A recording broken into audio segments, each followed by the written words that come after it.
lai tiešām par to uzzinātu pēc iespējas vairāk, bet mums arī šeit ir daudz dažādu būtisku tematu 9 sekundēs un runāsim par tiem jau tūlīt. Jā, jo vasaras sākumā tika atbalstīts valdības lēmums veselības aprūpē pārdalīt daļu no solītajiem papildus 140 miljoniem eiro. Taču tagad veselības un sociālās aprūpes darbinieku arotbiedrību neapmierina, ka šajā pirmajā piešķīrumā 57 miljonus eiro nav iekļauts atalgojuma palielinājums un mediķi gatavojas streikam. Vai izdosies no tā izvairīties no šī streika? Jautāsim veselības ministrei Līgai Meņģelsonai. Labrīt! Labrīt! Labrīt! Kā tad ir? Vai tad šajos 140 miljonos vasaras sākuma atvēlētajos ir vai nav paredzēta nauda mediķu algu celšanai? Jā, droši vien jāsāk ar to, ka no 1. marta mums ir jau pacelts mediķiem gan mediķu māsu palīgiem, gan mārsām, gan ārstiem. Tātad tas jau bija viens, kā saka, palielinājums.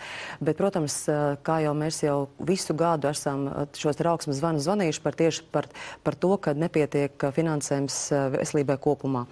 Un šajos 140 miljonos ir atalgojums mediķiem paredzēts, un tas, ko mēs, protams, varam teikt, ka 57 miljonos, kas ir pirmais piešķīrums, tas tiešām ir pacientiem, pakalpojumiem, tas ir arī kompensējumi medikamentiem un tām lietām, kas ir ļoti degušas. Tur nav atalgojums mediķiem. Tātad 140 miljonos ir paredzēts. Bet par ko tad šobrīd, par ko šobrīd ir tās domstarpības, ja tas, principā, tas sadalījums izskatās tā, kā jūs sakāt, kurā posmā tad tas būs un kāpēc šobrīd mēs runājam par to, ka varētu būt streiks? Es domāju, ka mēs noteikti sarunās par to izrunāsim, kā to darīt labāk, jo, protams, mūsu interese ir tāda, lai gan mediķu pusē, gan arī tās iespējas, kas ir šobrīd no šīs faktiski ekstrā naudas, kura nebija paredzēta. Tāpēc tā, protams, ir ļoti svarīgi, lai mēs gan pirmām kārtām izdarītu visas tās lietas, kas saistītas ir pacientu tātad rindām, ar plānveidu operācijām, bērnu zobārstniecību, ģimenes ārstiem un tā tālāk. Tajā pašā laikā mēs, protams, redzam, kā gan lai paceltu atalgojumu, tajā pašā laikā mēs redzam arī šobrīd pie tā deficīta apstākļiem, kāds ir nozarē. Tātad katra slimnīcas vadība burtiski pierunā gan māsu palīgus, gan māsas, gan ārstus, jo tas ir šobrīd milzīgs mediķu trūkums. Līdz ar to tā summa, kas ir tā saucamā minimālā, kas ir pēc 851 noteikumiem, tā, protams, ir tikai atskaites punkts. Faktiskās ir reiz 2, reiz 3, jo tāpēc, ka ir milzīgs mediķu trūkums, un es tiešām varētu tikai aicināt visus mediķus, kas vien ir iespējams, grib atgriezties nozarē.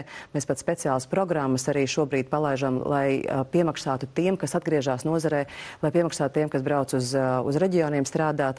Tāpēc darām visu, lai piesaistītu mediķus nozarē.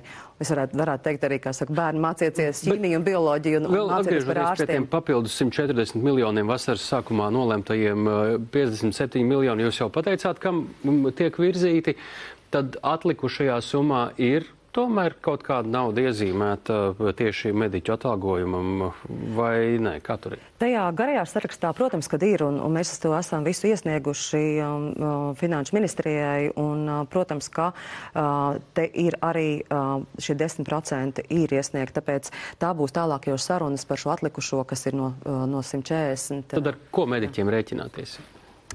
Šobrīd atalgojuma ziņā tātad vēlreiz šogad jau ir pacelts ļoti būtiski. Uz priekšu, ar ko rēķināties? Ar 24. gadu. Uz nākotni, kur ir redzama? Nākotnī 24. gadā mēs arī esam iesnieguši šobrīd arī budžeta prioritātēs, un tas ir ļoti, tie būs būtiski palielinājumi, jā. Šogad ne?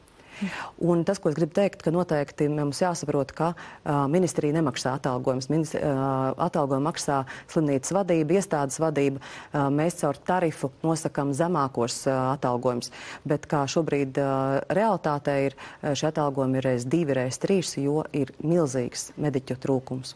Tad kā jūs skatāties, vai tad veselības ministrija ir pārprasta vai nepareizi saprasta? Kāpēc mēs esam tajā situācijā, kad mēs atkal runājam par teorētisku streika iespēju? iespējamību, un tiek runāts par to, ka ir plānots veidot arī mierizlīgšanas komisiju.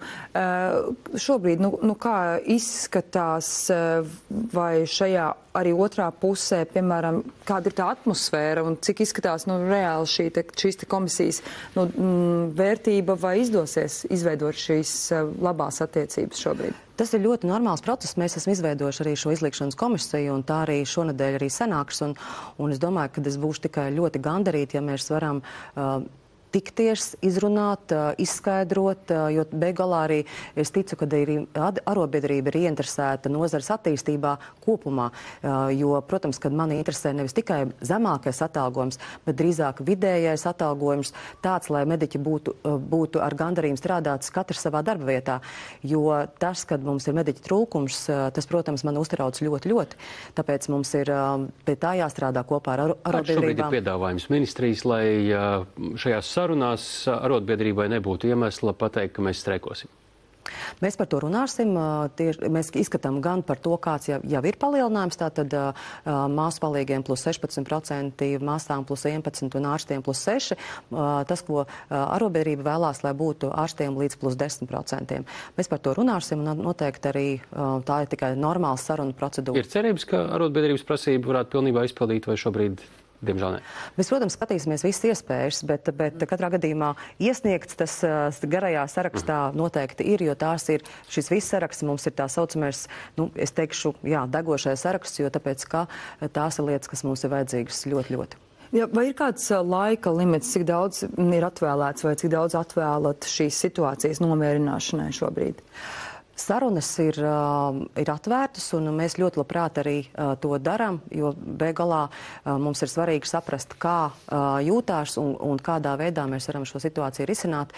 Jo, protams, man vēlreiz ļoti, ļoti uztrauc tas, kad ir mediķu trūkums, un tieši otrādi visi slimnīcu vadītāji meklē, pat pārmaksā ārstiem, pārmaksā māsām bieži vien, lai pārvilinātu no vienas slimnīcas uz otru, lai strādātu, viņi konkrētajā darba vietā. Līdz ar to viņi tiešām cīnās par katru šo mediķu, un tāpēc katrs slimnīcas vadītājs ir tas, kas izmaksā algas. Protams, es varētu viņiem aicināt, lai viņi to dara vēl aktīvāk, bet es domāju, ka viņi tiešām izdarīšu visu maksimālo, lai katrs mediķis justos aicināts. Jā.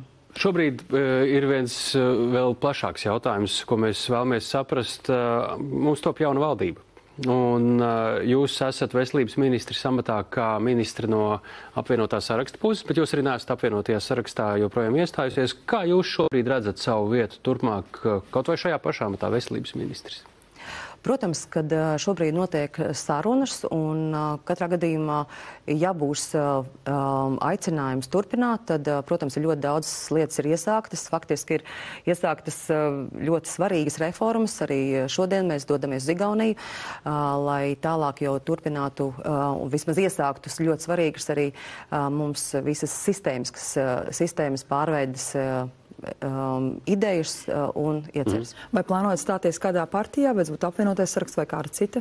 Šobrīd par to nav tādas sarunas. Nav no jūsu puses tā interesi, vai jūs neesat uzrunāta, vai? Šobrīd tiešām tik intensīvs darbs ir bijis ar pamatlietām, kad droši vien, kad tas būtu tas pamat uzdevums. Paldies par sarunu. To mēs sakām šobrīd veselības ministrei Līgai Meļelsonai šeit 900 sekundēs. Paldies, un mēs turpināsim vēl ar citiem tematiem jau pēc maz brītiņa. Raidījuma turpinājumā gaidām sarunu ar bijušo Rīgas mēru Mārtiņu